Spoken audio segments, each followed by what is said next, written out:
How are Seconds you? out here with the two-weight world champion, Joe Saunders, current WBO super middleweight title holder, of course.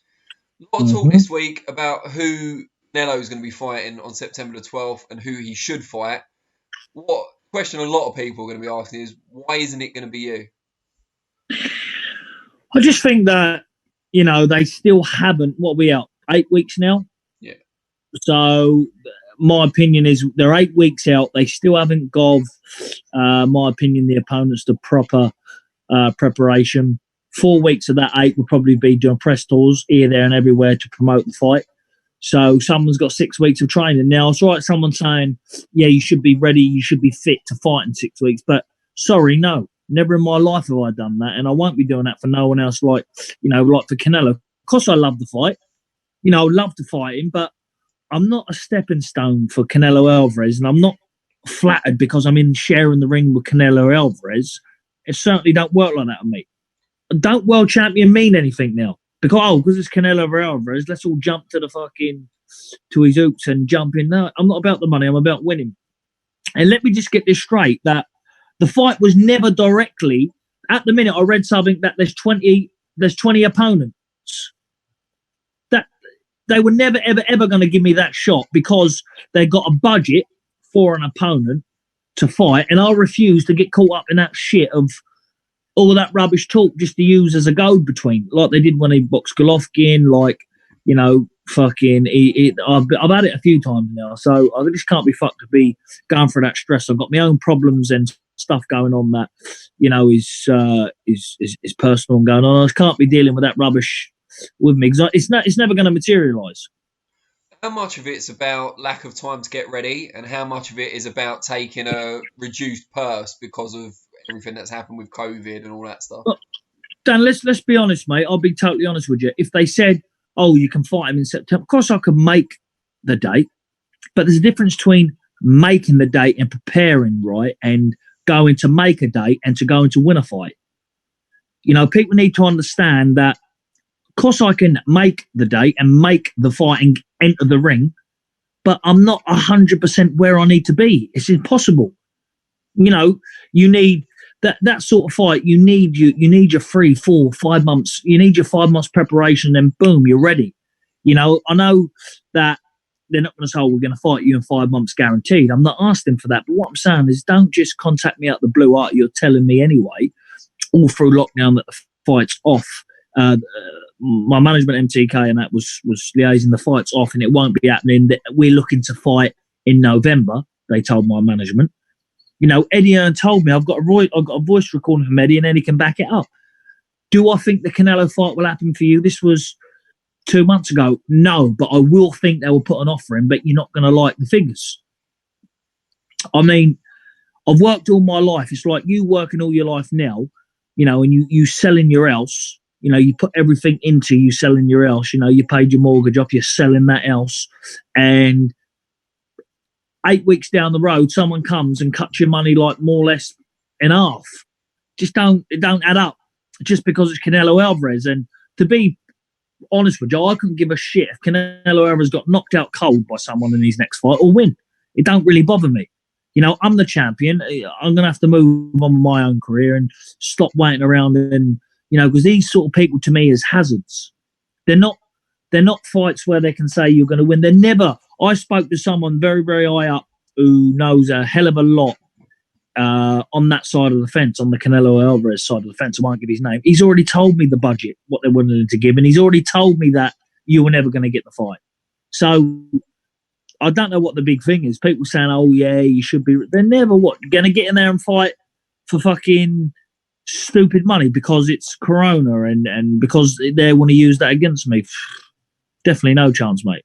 No chance. Is it like another version of someone pricing themselves out of a fight in that he's offered a low purse knowing that you won't take it? No, he hasn't offered anything. There was no written offer to fight.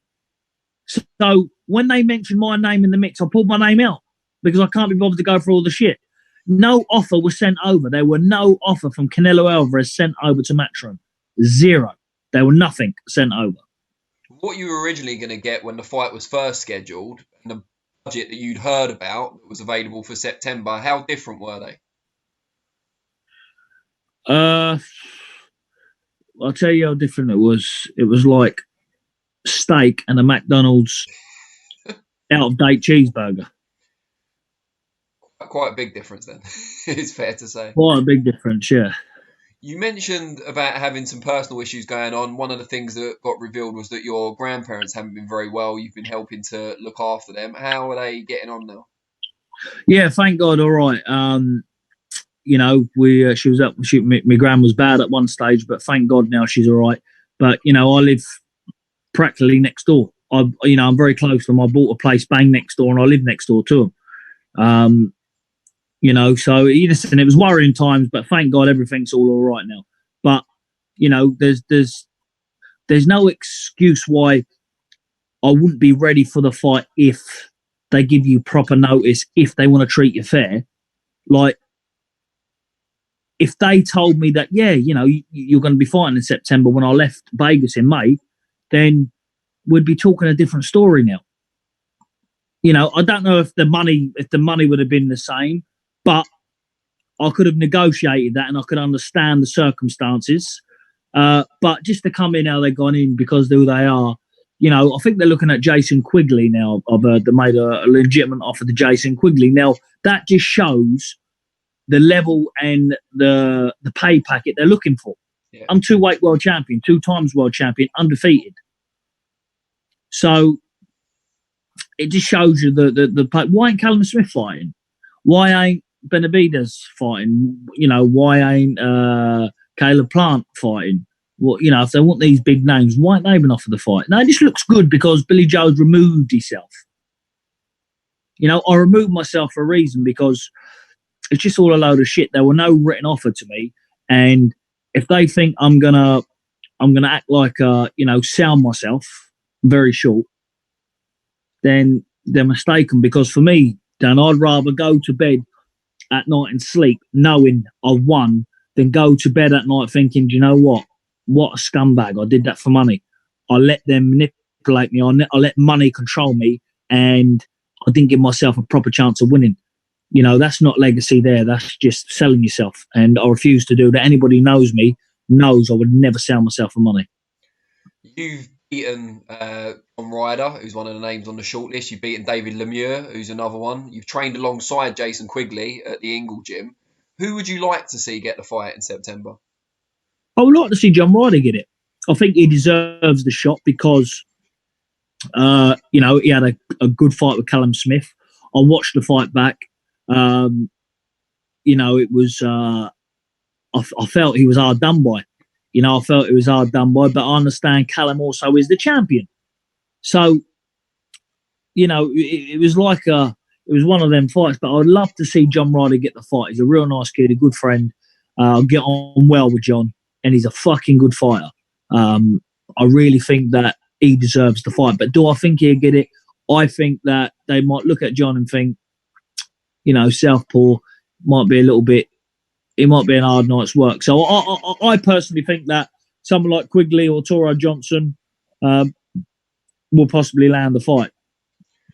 Do you ever worry that these big fights, these legacy fights, if that's what you want to call them, are going to pass you by? Because sometimes I did worry about that, Dan, but not anymore, mate. My legacy is I've created legacy for what I've done already. Look, I've cemented myself in life, cemented my family's life. I know what I've done and where I come from and what I've achieved and what people said I couldn't do, I've done. So if they don't come, it don't bother me. It generally do not bother me. I mean, legacy fight, there's only a fight there I can prove my true legacy, and that's Canelo Alvarez, because Golovkin's been beat. I know Canelo's been beat, but it was by Mayweather. So, you know, it's like a no defeat, really.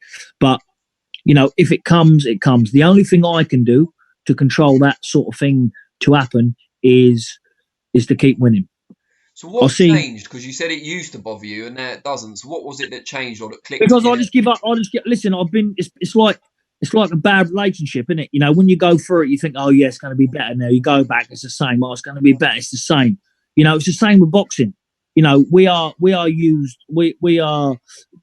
rented out. That's what we are. We're rented out to the paying public. You know, we get treated, you know, like meat because No one rings you. You're all right. Are you all right, this or that? Are you know, have you got food? Have you got fucking water to drink? No one rings you to say, you know what I'm saying? Outside, out of mind in boxing. And, I just feel that the boxing game now, I look at it as it's like a dog eat dog world. And you're only the man all the time you're winning. All the time you're in the spotlight. When you're not in the spotlight and you're not winning, you don't exist in this game. This is a big circle, and that's the reason why I never get attached to boxing so much, and I'd never miss it if it went tomorrow, because I know how brutal it can be, and how other how it can mislead and treat people. But listen, it's done me good. I don't say I dislike the game, but sometimes politics get in the way of the big fights, and if people knew the true, it's all right. It's all right. John and Jack in the pub, Billy Joe refused to fight, drinking a can of Foster's, but they don't know the ins and outs. Yes, I'll get paid a lot of money, and it probably still would have been a lot of money to fight, but you don't give me the right preparation, and I won't be fighting. Simple. If I get beat by the better man and I can shake his hand and go, do you know what? Fair play. You're a better man. I can sleep at night. But if I went in there and think, do you know what? I knew I shouldn't have done it and I fucking did it. What did I do that for? That would cause me to have probably a mental bad breakdown. Do you think a lot of people jump on the bandwagon of criticising you, perhaps things you've done in the past they're not happy about, and they use anything now as a stick to beat you with? I think I'm I think I'm very, very, very, very, misfortunate in these things. I think that, all the time I've done some silly things, but I think, even I get a lot of ag from, the committees, the boxing board, the fans, the haters. I get a lot from everybody, to be honest. I just learn to deal with it. It is what it is. I think it could be my background, where I'm from. Is it because I'm an old pikey? I don't know. Is it because I'm an old gypsy? I don't know. I don't know what it is. I could be the old pikey boy, what everyone hates. That's the reason why. Well, maybe, although everyone seems to love Tyson Fury, and he's from a travelling background. Yeah, but they didn't at first, did they? That is true. That is true. And a lot of people say they love him, but really, there's a lot of people out there still not giving him the credit he deserves. So, really, what he's done, that there should be a lot more credit available for him. Do you look at yourself as well, though, that perhaps at times in the past you could have behaved even more maturely or taken time before making certain decisions? Dan, I am who I am, mate. I am who I am. I don't dwell on the past. The past is gone, finished. If I'd have knew last night's lottery draw, I'd have written the numbers down on my ticket. I didn't. So it is what it is. I can't. If people don't like me, change the channel. People don't like me, don't watch what I do.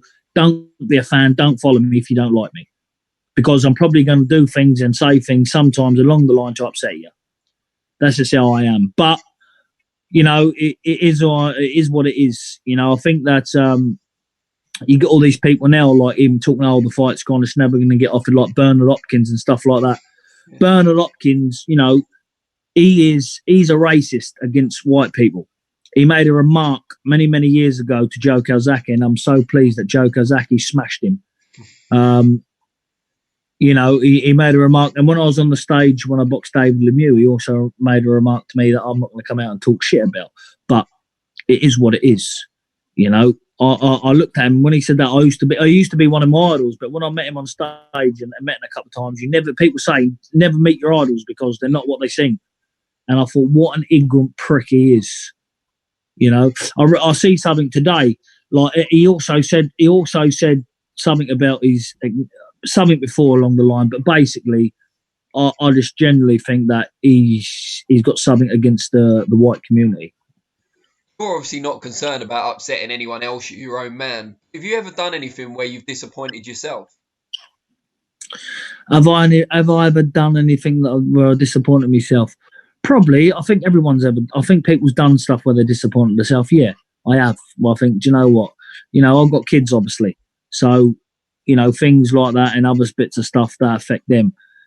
So it is what it is. Like, it's life's like a roller coaster, isn't it? But sometimes when they get the claws on, people sharpening their knives waiting for you, aren't they? So it is what it is. What's the situation for you now? Are you training regularly at the moment with Ben, and when are you looking to be back out? Just waiting for Eddie now. I've been talking to Eddie, so just waiting for Eddie to come back with a date for me now. Speak to a manager at MTK, all sit down and go, right, what date's correct and right for us? Because look, let's face it, this year's a complete write-off. This year's, I should have been out like 2 or 3 times this year. And when all this happened, I was in brilliant shape for Canelo Alvarez. It was what it was. It was a pandemic that affected the whole world. So I can't really do anything about that. It's out of my control. But it had that chugging effect where, when is the date? It was one of them. And you know your own self. If at this level, and Canelo is an elite athlete, he's an elite fighter. I've got kids. I've got a family. It's one of them. You have to. I like to spend a bit of time. I'm not a full-time athlete. I'm not a full-time boxer. People ring me up for a fight, and I go, "Yeah, how long? Let's go." I don't class to be a full-time athlete. I just get in there and have a fight. I get fit. They ring me. How much am I getting? Yeah, when am I fighting? Then I'll get back in camp and have a fight. People say, "Oh, yeah, you don't live the life." I probably don't live the life. I probably don't. But what's that got to do with anyone else? I'm 29 and I'm 2-weight world champion, 2-time world champion. Probably something that not a lot of people can say and never will say. It seems like you're always training, though. Like, obviously, I see your WhatsApp stories just like you see mine, and it seems like you're always doing something related to training. Yeah, listen, I'm 30-year-old. I've never had a holiday through boxing. I've never gone on a holiday ever in my life. So I am always training. I am, but there's a difference between your everyday average man training. Sure. Paul and Jack go to the gym on Friday and Monday and Wednesdays, and they go to work. They've got a family to feed. Everyone does that. But when you're getting in there to cement legacy and to prove that you're the best on the planet at that certain weight, that sort of training is no good. We haven't. Here when we was locked down here, I didn't have a gym. I had a stable to train. I had a running machine. I had a punch bag, and I had a couple of weights. It's not ideal. No sparring, lack of sparring. People don't realise all this. You have to have correct preparation for that fight. This pandemic come at a wrong time to have a Canelo Alvarez fight in 9 weeks. Just don't add up to me. You can mention and say, "Oh yeah, he didn't want to fight, he pulled out." But there's a reason why Callum Smith's not fighting. There's a reason why I'm not fighting. There's a reason why the other champions ain't fighting. There is a reason, because it just didn't add up for none of us. And the sums, what they had on the table and available, certainly didn't add up for anyone. And I think you probably saw your old mate Eubank Jr. pitching for the Canelo fight. It doesn't look like that's going to come off, but had a few. I mean, why would someone give him a chance, a shot? Why would they? What has he got? What has he done to deserve that? What did he? What has he achieved? George Groves beat him, who was finished. At the time. He got beat up by a finished George Groves, and George Groves was a brilliant fighter in his prime. Whether it's injury or not, but George Groves beat him with a dislocated arm. It's one of them that he hasn't done anything. He stepped up. He stepped up when he boxed me and got beat. Stepped up when he boxed George Groves and got beat. Who else has he beat? Who we can say, oh, that's a good name. Matt Korobov again. And he were beating Eubank. He were beating him comfortably. And his shoulder popped out. So he hasn't warranted or done anything in the game to deserve that fight. The man looks he looks in lovely shape. He's a brilliant athlete, but that's all he is. He should go into sprinting or triathlon or something like that. Try a different career, because he's never going to get them big cemented fights for history and define his name, because he's not like his dad. He's just not good enough. He's had an elevated lift because of his dad's name, because of the second name. The only thing he had for me to take as I've took, and that's the Eubank name. That's it. He hasn't got anything else.